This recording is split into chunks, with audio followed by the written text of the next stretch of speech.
Economic recovery is well underway, with the GDP rising for a full year straight and the central bank saying that it no longer is predicting a recession. All good news yet. Yet, according to new CBS News polling, most Americans, about 60%, still think the economy is struggling. That's despite many economic indicators suggesting the economy is rebounding. Only 15% of Americans see it that way. The CBS News Executive Director of Elections and Surveys, Anthony Salvanto, is joining me now to talk a little bit about this. You know, Anthony, the thing about it is, I think, like, since the pandemic and post-pandemic, people have been experiencing this economy in drastically different ways. Some people lost their jobs. Some people stayed home and they just sort of banked all that money and they have tremendous savings now. So this, in a way, does not surprise me. What are people saying about why they think the economy is struggling, even though all signs point to the economy being quite strong? Well, we're talking about the big picture, what they call the macro, but then the personal. And here in the polling, we're talking more about the personal. Now, there's a word that I want to add to that word used at the top, which is struggling, and that is this one, uncertain, that a majority of people also used. And that really stood out to me because all along, since the pandemic, as you described it, we've been getting these signals. Is it going into a recession? Is it getting better, right? So you can't blame people if they think, well, okay, well, this is what they're saying this time, but right now we're feeling uncertain. And then the other really big part of that is we're talking about, on the macro level, the rate of inflation may be slowing, okay? Right. But that doesn't mean that prices aren't already high. Right. And that's what people are feeling, what's really in front of them, right? At the gas pump, at the cash register. So people still think prices are going up, maybe not as fast as they were. And then this one, which is kind of the ending and the really important wrap-up point, 70% of people saying that their take-home pay isn't keeping pace with inflation. So we talk about the job market and it being strong on the macro level, okay, and people recognize that. We'll talk about that in a second.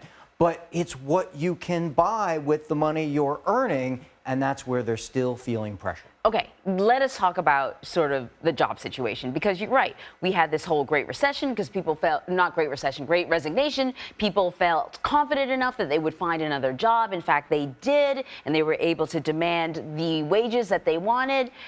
You would think that even though, you know, inflation is going up, that people feel really good about jobs. And they do. Okay. Right? So you look at people being sort of rational and accepting what they're seeing in the larger context. Okay, the job market ratings are stronger than the ratings for the U.S. economy overall. Okay. So that's start. But it's those prices that are making them feel not only like, okay, you have a job, but it's not keeping up, but then this overall metric that they feel like they're running in place. Right? There's a majority that says, well, I'm staying in place. Okay, maybe in context, that's not totally awful for some, but people want to be getting ahead.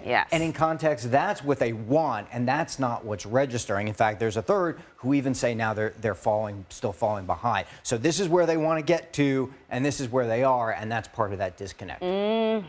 All right. So this is what Joe Biden is trying to sell, that things are actually much better than they feel. Here's the thing about it is we all know that the economy is complicated. Now more than ever, we're talking about factors outside of the U.S. We're talking about wars. We're talking about post-pandemic corrections. I mean, there's only so much a president can do, but I'm wondering if people believe that.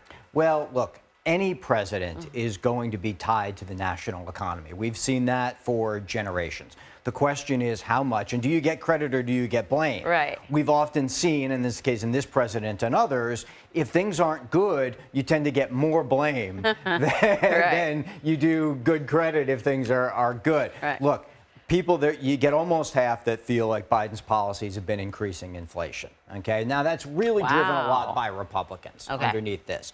But the other thing is politically, there's plenty of blame to go around. You get almost 2/3 who say, well, congressional Republicans, who, by the way, voters told us when they campaigned to win the House in 2022, people expected them to address this, but 2/3 are saying, well, they haven't had any impact, or people aren't even sure what they're doing as far as trying to combat inflation, right? So there's not a lot of political help out there. A lot of folks, I should add, by the way, if you want to get really wonky, you know, a lot of folks don't know what the Federal Reserve is doing or what it does, but this is in the news quite a bit, right? Federal Reserve's policies, you get almost half, no impact, not sure what they're doing. Wow. But again, it underlines that point. There's the large-scale economic measures, there's the institutional factors, but then there's what you see every day. There's what you're encountering every day and how people process it. And even if you have the money in your pocket, you still don't want to pay more for eggs than you did 2 years ago. And that's what you see. That's the pinch you don't like feeling. Yeah, and there's always a lag. Look, I mean, there's always a lag between those macro indicators and then what people start to feel. So the question this year is going to be how much, if at all, does that lag close? Right. Anthony, always really interesting. Thank you. Thank you.